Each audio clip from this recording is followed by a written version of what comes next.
Good morning, my children, and welcome to your English class, the class of the teacher Jacob.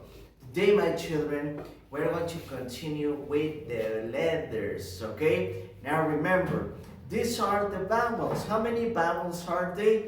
They are 5.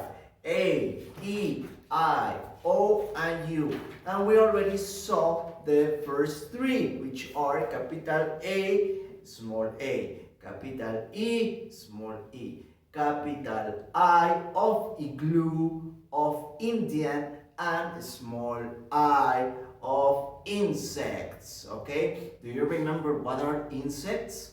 Remember, the insects belong to the family of the animals, and the insects are very, very small. They are special. The difference between the rest of the animals is that they have wings, tienen alas, okay? And they are very, very small.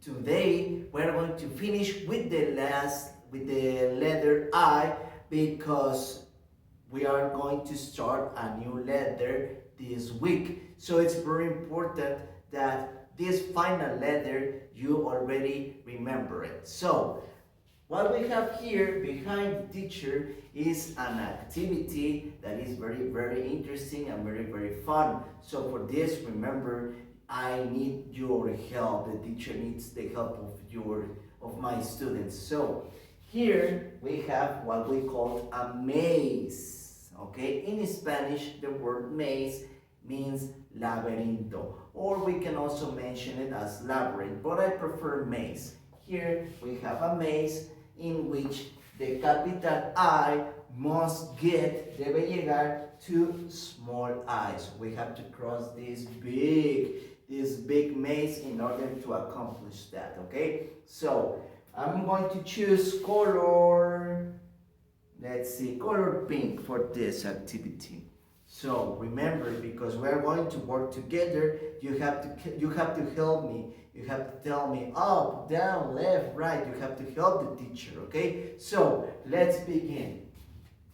One more time, capital I must get to small I. So let's begin, okay? We go down, and then where do we go? Oh, we go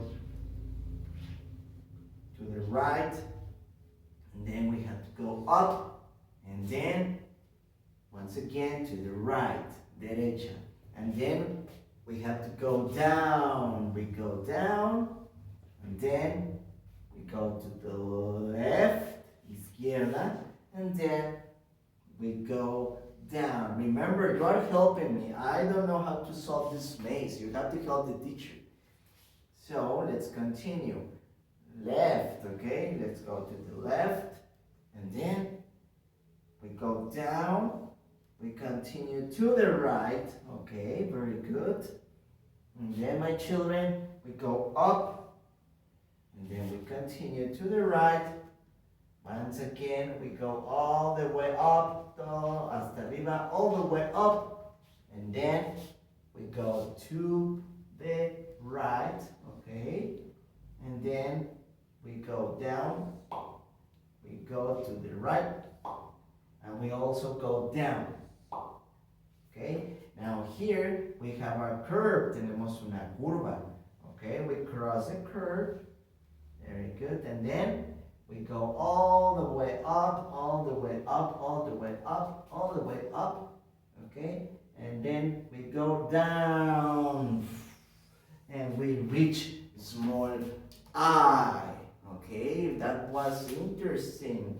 Remember, I didn't know how to solve it. Yo no sabía cómo resolverlo, but with your help, this was very, very easy, okay? Now we are happy because the capital I is with small I. Now remember, for these letters, we also had several objects like the igloo, which is the house of the penguins, the Indian, which is a person that wears a bandana around his forehead. We also had the insects, okay? Now, like I mentioned it, tomorrow or this weekend, we're going to see the letter O, which is also a very interesting letter and contains new words, new objects with the letter O. Now, the activity of today, my children, appears right here in form of a big capital I. Now, inside the capital I, we have capital and a small I. Once again, what you have to do is to trace all of the letters with your pencil, okay? Including the lines that appear next to, incluyendo las líneas que están al lado. These lines indicate space, indican un espacio between one and the other, indican un espacio entre las letras. Because if we don't have spaces, si no tenemos espacios, estarían todas amontonadas y se vería mal el trabajo. So that's why we need these spaces to indicate a division. Okay, very good. So remember, it's very important that while you are tracing, don't forget to repeat the name of the letter. Capital I, small I, capital I, and small I. Okay, very good. So that's it for today, my children. I hope that you have an excellent day. Remember, practice all of your letters, the letter A, the letter E, and the letter I. And also, don't forget about the numbers and geometric shapes. Take care, my children. Have an excellent day. Goodbye.